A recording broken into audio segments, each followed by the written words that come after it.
Assalamualaikum warahmatullahi wabarakatuh. Waalaikumsalam warahmatullahi wabarakatuh. Alhamdulillah hari ini kita masih diberikan Allah kesehatan sehingga kita hari ini masih dapat melaksanakan kembali acara podcast khusus di Kecamatan Padang Hilir, yaitu dengan acara ngobrol asik dan santai. Alhamdulillah hari ini kita ditemani langsung oleh Bapak Kepala Kantor Urusan Agama Kecamatan Padang Hilir, yaitu Bapak Raja Lontung Siregar. Apa kabar Pak Buah? Alhamdulillah baik, sehat walafiat. Ibu sehat juga kan? Alhamdulillah sehat. Nah, di sini juga kita ditemani oleh Ustadz kondang kita, yaitu Ustadz Ismail. Apa kabar Ustadz? Sehat Bu. Alhamdulillah. Juga ditemani oleh Ustazah kita, yaitu Ustazah Nurasiah Hasibuan dan Ustazah Nur Halimah. Apa kabar Ustazah? Alhamdulillah sehat. Nah, hari ini kita akan berbincang-bincang tentang simkah. Nah, mungkin masyarakat khususnya di Kota Tebing Tinggi ingin mengetahui lebih banyak apakah itu yang dinamakan dengan simkah, terus apa persyaratan untuk pendaftaran pernikahan gitu, terus apa itu yang dikatakan dengan elsimir gitu, dan juga apa manfaat daripada simkah tersebut. Nah, untuk penjelasan ini langsung aja kepada narasumber kita, yaitu Bapak Kua Kecamatan Padang Hilir. Kepada Bapak disilakan.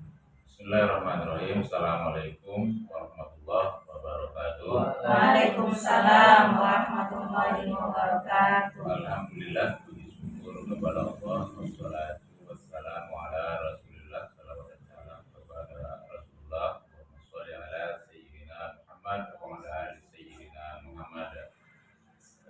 Terima kasih pada kesempatan ini saya diajak bergabung dengan teman-teman penyuluh agama Islam Kecamatan Padang Hilir untuk memberikan keterangan ataupun penjelasan tentang apa tadi Bu? Simkah.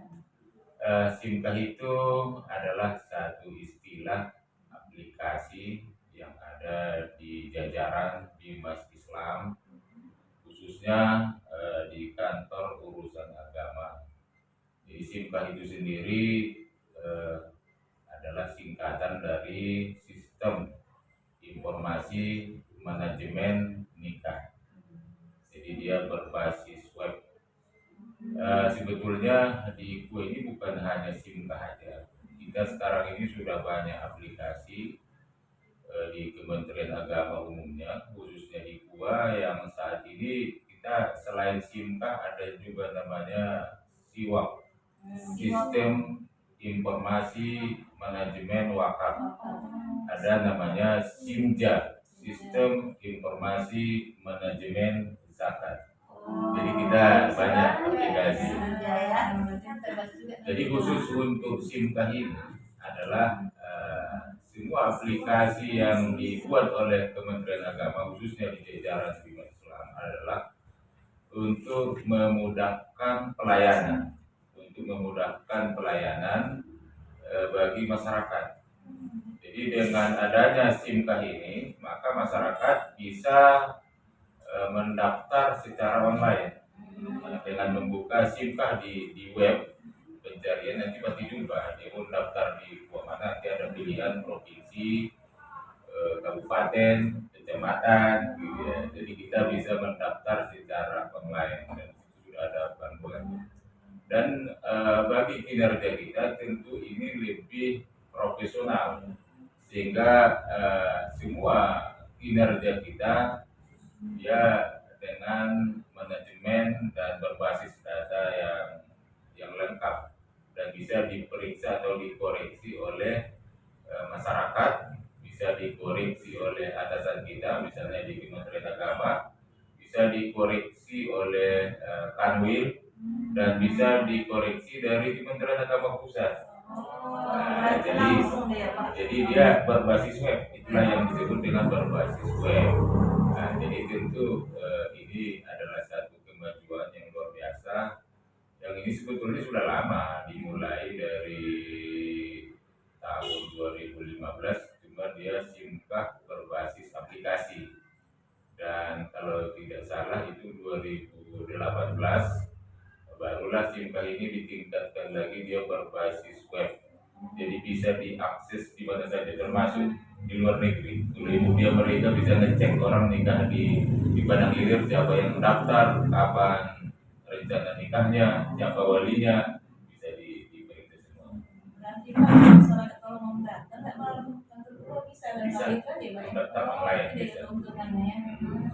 Berarti langsung kalau misalnya dia di rumah, dia melalui handphone bisa dibuka ini Dari juga. tempat tidur bisa, Bu. Nggak bisa ya. Tinggal upload dokumen bisa. Nanti berikutnya fisiknya barulah diantar langsung ke gua yang dituju, termasuk gua Padang Ilir. Nah, seperti itu. Setelah mengetahui ini SIMKah gitu, terus syarat yang harus dibawa mereka untuk ke KUA itu apa aja Pak kira-kira? Persyaratan untuk menikah itu sudah diatur oleh regulasi, peraturan dan gitu ya. Kita sudah tahu bahwa regulasi atau peraturan atau undang-undangan yang menyangkut dengan pernikahan itu kan yang pertama yang paling dasar kan undang-undang. Itulah Undang-Undang Nomor 1 Tahun 1974 tentang perkawinan, dan dia ada sedikit masalah umur direvisi tahun 2019. Kemudian turunannya adalah Peraturan Menteri Agama, jadi PMA nomor 20 tahun 2019. Kemudian masalah format itu nanti ada edaran atau dirjen, keputusan dirjen di Mas Islam tentang format. Jadi yang menyangkut belangko semua itu ada dirjennya, keputusan dirjen di Mas Islam. Nah, seperti itu. Jadi Pak, kalau persyaratannya seperti KK, KTP itu nanti yang akan dibawakan itu langsung diantar ke KUA atau? Jadi itu tadi persyaratannya karena dia berdasarkan regulasi, tentu turunan dari undang-undang itu kan harus ada PMA, Peraturan Menteri Agama. Maka di Peraturan Menteri Agama kalau orang mau menikah yang pertama harus disiapkan adalah KTP yang sudah elektrik. Kemudian apalagi KK, kartu keluarga. Kemudian yang ketiga adalah surat keterangan dari lurah atau kepala desa sesuai dengan domisili, kan gitu ya. Kemudian persyaratan lain adalah akta lahir, dia harus ada akta lahir. Kemudian nanti kalau dia anggota Polri atau Tentara Nasional Indonesia, dia harus membawa izin atasan dari komandan. Kemudian kalau kecamatan yang berbeda, misalnya Padang Ilir, perempuannya, kemudian calon suaminya dari kecamatan lain, dia harus membawa surat rekomendasi dari dua setempat. Kemudian kalau umurnya misalnya masih kurang dari 19 tahun, maka dia harus ada izin atau dispensasi dari pengadilan agama setempat. Kalau misalnya umurnya sudah 19 tahun tapi belum cukup 21 tahun, maka harus ada izin tertulis dari orang tua atau pengampu. Kemudian kalau dia janda atau duda, bagi janda atau duda karena perceraian, maka dia harus membawa akta cerai dari pengadilan agama.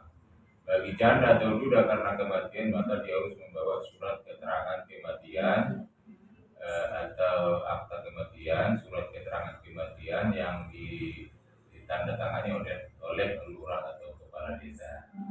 Jadi itulah nanti dokumen-dokumen itu di PDF-kan, kemudian di upload kalau ingin daftar online. Dan seperti itu. Nanti fisiknya baru menyusul, diantar langsung di gua ya. Supaya menjaga ini ya, ada ketentuan waktunya ya Pak, menjaga itu. Ya, harus sama 2 hari kerja gitu. Oh, jangka waktu untuk pernikahan gitu ya. kan. Jadi nanti masalah jangka waktu sesuai dengan peraturan di PMA itu dia kan harus 10 hari kerja sebelum baru boleh dilaksanakan pelaksanaan pernikahan kan gitu ya. Tapi apakah boleh kurang dari 10 hari kerja? Boleh, asalkan ada dispensasi dari camat setempat di mana dilaksanakannya pernikahan seperti itu. Jadi ini semuanya adalah memudahkan bagi kita, bagi pegawai kantor urusan agama khususnya operator. Ya nanti misalnya kalau pernikahan itu kurang dari 10 hari, maka otomatis aplikasi itu meminta meminta dispensasi dari camat. Jadi kalau kita buat pekerjaan calon pengantin ini misalnya DNI atau Polri, maka otomatis dia meminta izin atasan atau izin komandan. Jadi kita terbantu dengan adanya aplikasi SIMKA tadi karena judul kita kan SIMKA ya. Oke, kira-kira itu. Nah, kira-kira Pak Mail ada yang mau ditanyakan, silakan Pak. Tentang pembayarannya Pak, cara bayarnya ke bank atau ke kantor. Masalah pembayaran itu juga sesuai dengan peraturan itu PP peraturan presiden bahwa pernikahan yang dilaksanakan di BN atau di balai nikah pada hari dan jam kerja itu adalah tarif 0 rupiah. Sedangkan pernikahan yang dilaksanakan di luar balai atau di luar kantor, nah itu bayar yang disebut namanya dengan PNBP, penerimaan negara bukan pajak, 600.000 rupiah kepada bank persepsi atau bank penerima. Jadi sekarang sudah terbantu, bisa bayarnya ke bank apa saja, bisa bayarnya ke Indomaret atau Alfamart, bisa bayarnya misalnya melalui aplikasi bank, misalnya QRIS, ada Brimo, ada apa lagi bisa, ada Lipin dan itu bisa. Jadi semua itu adalah untuk memudahkan urusan lah. Kita pun memudahkan pelayanan kepada masyarakat dan gitu, dan termasuk memudahkan kita. Kira-kira seperti itu Bu. Kayaknya ada satu lagi Pak. Mulai Bu, silakan. Kalau dia masih sama warga negara Indonesia kan ada tadi tentara, izin komandan. Kemudian kalau dia yang warga negara asing, apa persyaratannya? Kalau dia warga negara asing atau WNA, maka dia harus melengkapi administrasi atau dokumen yang hampir sama sama dengan kalau orang warga negara asing itu ada namanya ID card gitu kan, kartu identitas. Kalau kita KTP itu kan. Jadi ada paspor kan gitu ya. Tapi yang paling utama nanti itu kan yang memverifikasi itu biasa di kedutaan yang bersangkutan. Maka bagi WNA itu harus ada izin dari kedutaan yang warga negara yang bersangkutan. Misalnya orang Malaysia ini banyak nikah di tebing tinggi termasuk di Padang Ilir, maka mereka harus ada izin kedutaan Malaysia di Medan. Kan seperti itu. Kalau misalnya warga negara lain, katakanlah warga negara yang tidak punya kedutaan di Medan, mungkin ada di Jakarta. Kalau tidak ada di Jakarta, tidak ada di Indonesia, maka dia harus membawa izin kedutaan dari negaranya yang bersangkutan atau kementerian yang bersangkutan di negaranya. Dan semua bahasa yang mereka keluarkan harus diterjemahkan ke dalam bahasa Indonesia oleh penerjemah resmi. Seperti itu. Ada penerjemah resmi yang sudah punya itu biasa di setiap kedutaan itu biasa ada. Karena kalau bahasa Jepang nanti saya bisa nggak paham Pak Mel ya. Bahasa Arab Pak Mel. Kalau bahasa Mandarin saya nggak paham. Maka dia nanti aslinya harus ada, kemudian ada terjemahannya yang oleh penerjemah resmi seperti itu. Yeah. Satu lagi Pak, kalau ingin menikah itu adakah waktu hari-hari tertentu? Kalau misalnya dia nikah tua atau di luar kantor gitu? Ada waktu-waktu tertentu nggak ya Pak? Kalau nikah di gua atau yang kita istilahkan dengan nikah di balai atau balai nikah, itu kan pada hari dan jam kerja. Hari dan jam kerja itu sudah tahu lah, mulai dari jam 7.30 sampai jam 16 kan gitu ya, di luar jam istirahat lah. Jadi bagi orang-orang yang nikah di IB itu harus pada hari dan jam kerja. Tapi kalau di luar kantor, tentu harus ada komunikasi persetujuan kedua belah pihak antara permohonan permintaan dari calon pengantin atau dari masyarakat kepada kakua yang bersangkutan. Apakah kakuanya menyanggupi waktu, kapan bisa disepakati. Ini bisa saja karena permintaan banyak. Misalnya di Gua Padang Hilir kan penghulu cuma saya sendiri, kan gitu ya. Pada hari dan jam yang sama misalnya ada permintaan sampai 3 misalnya, kan nggak boleh saya wakilkan satu Pak Mail karena dia belum penghulu kan, dia kan penghulu nggak boleh, kalau ngawani dia boleh, tapi kalau dia melaksanakan nggak boleh menurut peraturan. Tentu harus ada komunikasi kapan penghulunya bisa, kapan waktu yang disepakati. Setelah waktu disepakati ya tinggal menunggu harinya. Nah, seperti itu Bu kira-kira. Ya, dan satu lagi Pak tentang esimil. Masalah LCMIL itu adalah aplikasi dari keluarga berencana nasional atau BKKBN. Cuma kan kita punya MOU atau kerjasama dengan Kementerian Agama dalam hal untuk pembangunan keluarga kan gitu ya. Utamanya dalam untuk mengentaskan stunting ya, stunting. Jadi LCMIL itu adalah aplikasi siap nikah dan siap hamil kan itu ya. Jadi dia harus betul-betul diperiksa kesiapan seseorang itu untuk menikah dan kesiapan untuk hamil. Ada orang siap nikah tapi hamil belum siap karena faktor lain kayak gitu.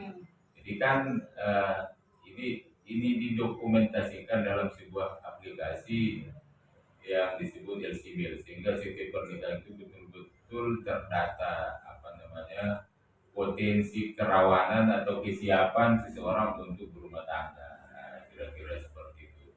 Sehingga untuk mendapatkan itu juga kan khusus di tebing tinggi dengan adanya Perwa peraturan wali kota nomor 25 tahun 2019 itu kan ada SP3 standar pelayanan pelaksanaan pernikahan, prosedur pernikahan di kota Tebing Tinggi, sehingga setiap calon pengantin itu harus diperiksa secara kesehatan, kemudian diberikan semacam konseling kan gitu kan, diperiksa narkobanya, diperiksa HIV/AIDS-nya, diperiksa apakah dia kalau perempuan itu hamil atau tidak kan gitu. Nah, termasuklah dituangkan nanti dalam LCMIL aplikasi siap nikah dan siap hamil.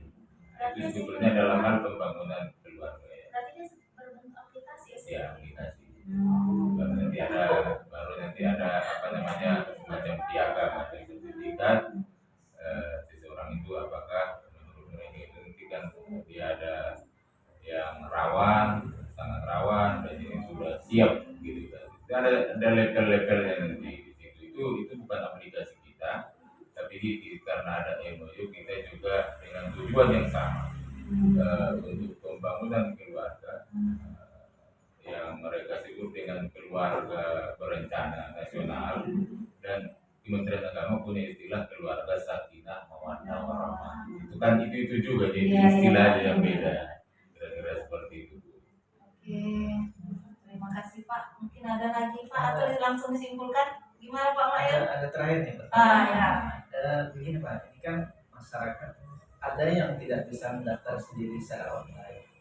Jadi kalau mereka datang ke gua, minta bantu dari gua kan bisa juga Pak. Jadi makanya di awal saya sampaikan bahwa aplikasi ini adalah membantu masyarakat, membantu kita juga kan gitu ya. Jadi kita pun terbantu dengan aplikasi ini. Kenapa terbantu? Artinya kalau di tipologi gua yang pernikahannya tinggi, itu kan kalau misalnya satu hari ini bisa mendaftar 30 pemain, kan ribet juga kan. Kita dengan pegawai jumlah yang sangat terbatas, kan susah juga. Untuk kita tipologi C Pak Mel, pernikahannya di bawah 50, jadi nggak sibuk-sibuk kali. Jadi kan dengan itu kan kita terbantu dan mereka juga mendapatkan akses pelayanan lebih mudah. Jadi apakah mereka misalnya boleh ke gua, silakan aja. Dan idealnya sebetulnya datang ke gua, tapi bolehkah tidak datang ke gua? Boleh, dengan cara daftar online bagi orang yang istilahnya yang sudah mengerti dengan teknologi lah ini sekarang. Mungkin kalau yang tua-tua, Pak Mail kalau umur 60 tahun ke atas mungkin dia nggak bisa itu, karena matanya udah kabur. Tapi kan apa Gen Z kita sekarang, generasi muda sekarang ini kan jago-jago IT. Jadi dengan mudahnya aja dari dari Android dia kan, HP dia bisa mendaftar dari rumah. Jadi begitu mudah, begitu nanti dia daftar semuanya kita verifikasi di kantor. Jadi tinggal mengantarkan berkas aslinya nanti kapan ada waktu di kita pun sudah mudah, tinggal ngecek kesesuaian tadi, baru dia tinggal bayar juga dengan mudah. Kita bawa HP aja gini asal ada saldonya lah kan. Bawa HP nggak ada pulsanya susah juga pokoknya kan gitu ya, harus ada isinya juga kan gitu ya. Punya HP nggak ada pulsa nggak bisa nelpon ya. Itu gitu juga. Jadi kalau dia punya banking ada saldonya bisa bayar dengan sangat mudah kan gitu, seperti itu. Tidak ada lagi Bu? Sudah? Oke, baik, terima kasih kepada Pak Tua yang telah banyak memberikan pemaparan tentang singkah. Mudah-mudahan yang disampaikan tadi banyak bermanfaat khususnya untuk Kecamatan Kota Tebing Tinggi, dan juga kami penyuluh menambah ilmu nih bagi kami Pak.